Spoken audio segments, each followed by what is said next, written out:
And, Coach, while we wait on those questions, if you could take a moment to comment on your team as they enter Saturday's game versus Arkansas. Yeah, thank you. I want to start with Anders Carlson and congratulate him for being named one of the finalists for the National Football Foundation William B. Campbell Trophy Award. He's one of 15 finalists and the 5th Auburn player to ever be named for this honor. So we were able to congratulate him yesterday. Obviously, Anders is a great player for us, but done a lot of great things. So it was good to see him be recognized for that. The bye week has helped us. We had a good practice on Sunday. I thought we came out yesterday, and the guys were working hard and looking forward to getting back out in the field and back at home. It's been a month since we played at home, so it seems like the energy is there and getting a few guys back and trying to heal up some of those injuries and some of the bumps and bruises from the season. Hopefully that week has helped us, and we continue to build on that this week. So, questions?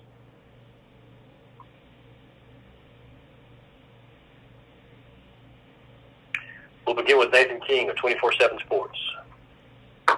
Hey, Brian, I wanted to ask about the status of A.D. Diamond. I saw that he's not on the online official roster anymore. He's not.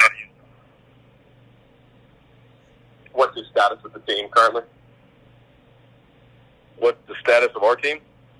The status of A.D. Diamond on your team, yes. Yeah, he's no longer on the team. Okay, thank you. Next is Nathan King of, Tom Green of AL.com. Hey, Brian. I was just kind of curious about your philosophy when it comes to redshirting players. How do you kind of handle those conversations, and how much input do players, particularly guys that may not be on the 2-deep or just on the scout team, kind of get in that decision-making process? Yeah, we have obviously who has redshirt availability as a staff, and we talk about that as a staff. We know the amount of games, and so we really monitor that as a staff, and have done that every year, and certainly with the new 4-game rule, we've always paid attention to that.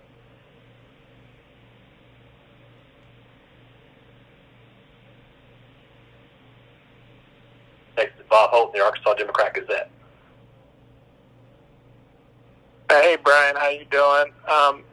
I was wondering what kind of challenge does Arkansas is pretty balanced on offense, running and passing. What kind of challenge does that present to a defense? Well, the biggest challenge is they're really good. The tailback, the quarterback, the wide receivers. I think their O-line,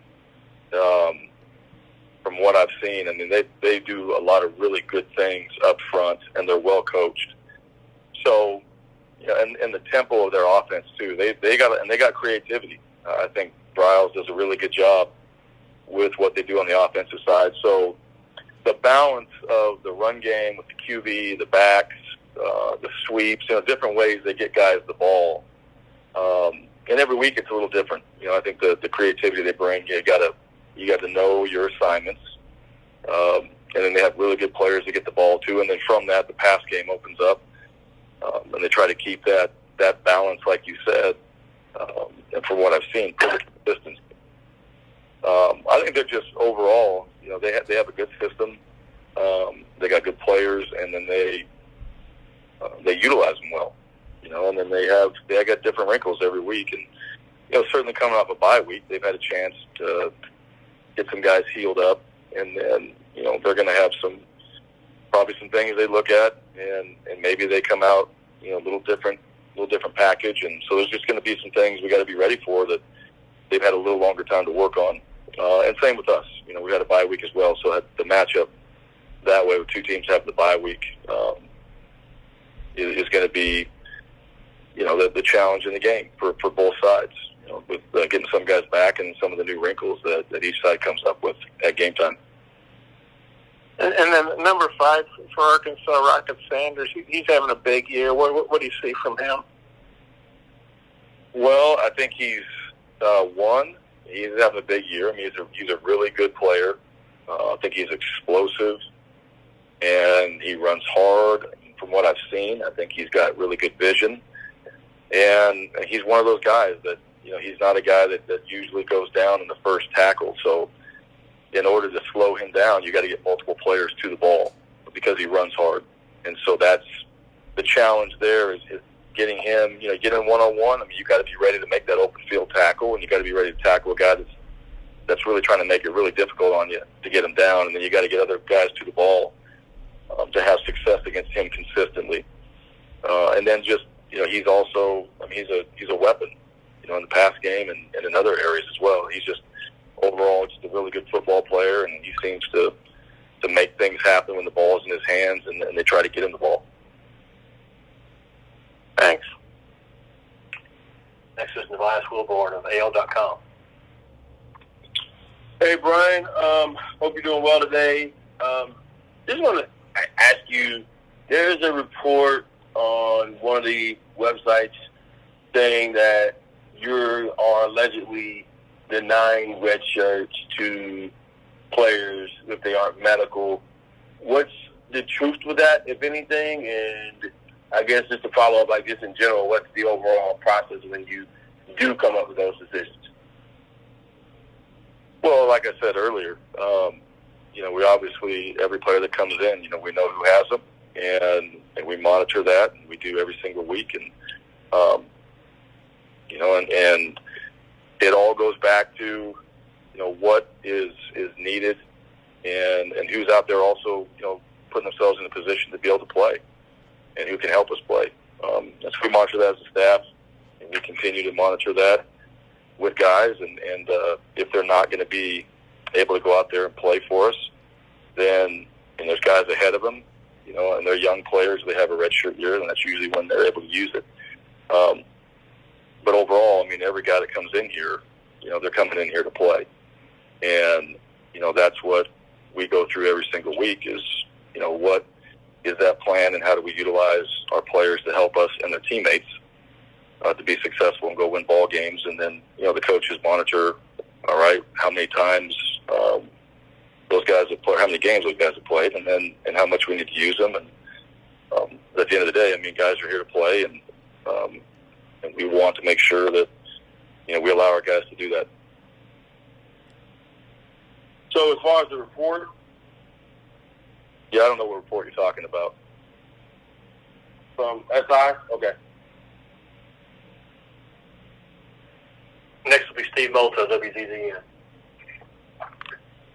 Coach, appreciate the time. I wanted to ask about the offensive line in particular, and certainly injuries have played a role with Tate Johnson, but overall, how do you think your O-line has progressed this season, Coach? Well, it did hurt. Tate was just coming on, and it was good because he had worked so hard to be in that role, and he was really, I thought he was excelling in that center position. And so, when he got hurt, not just for the O-line itself, but just for him, that was tough. I think Council's come in and done a really good job playing center. He's communicates well. He's getting more comfortable in that position. And then Brendan Coffey coming into play, Jeremiah Wright. So we've had some guys. We've had some things. We've had to move guys around. Killian's probably been the most stable out of all the guys. But we'll get some guys back and healthy for this week, so our depth will be better. But overall, I think those guys are improving. I think we showed that in the last game, just running the football. We still have a ways to go. I don't mean in a bad way, just where our expectations and standards are. And I think Coach Friend does a really good job with those guys, and every day, working them and putting our O-line in a position to be successful, run game-wise and pass game. So, we are continue to be a group that is progressing. And that's the best way, I think, for our football team and everybody as the season goes on. Everybody's trying to make progress. And we are at the O-line, and this is another opportunity against Arkansas, against a really good defense, to be able to go out there and see, all right, how far we come from where we were in the last game. What has the bye week taught us, and what have we done to take advantage of that time to better ourselves up front so that we can be effective with the O-line. And I think the guys are working hard at that. And I appreciate their efforts and feel like we've seen improvements from that group. And I'm excited to see these guys go play again on Saturday. Coach, you also mentioned after the Ole Miss game of how close this team is to turning the corner. How close do you think, heading into this matchup, you think this squad is to turning the corner? Well, and when I say that, I'm speaking from my terms and what we talk about in our program, because we get to watch the games. We get to see what some of the issues are and areas that we do some things really well and some of the areas that we have to do them better, period. And so when you go back and look at, all right, here's the fixes, here's some of the things that we can correct, they're very correctable. And, it's a matter of, can we do those things? Sure we can.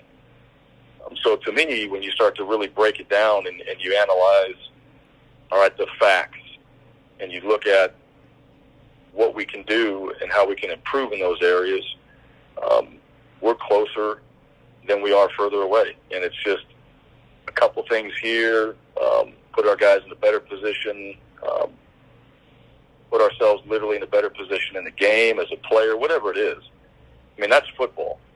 And every single week you go back and analyze, all right, what did you do well, what you didn't do well. And as you look at it, I mean, these guys they're out there giving effort. They're out there, these guys that are on the field, and they're giving everything they got to prepare themselves to go out there and play.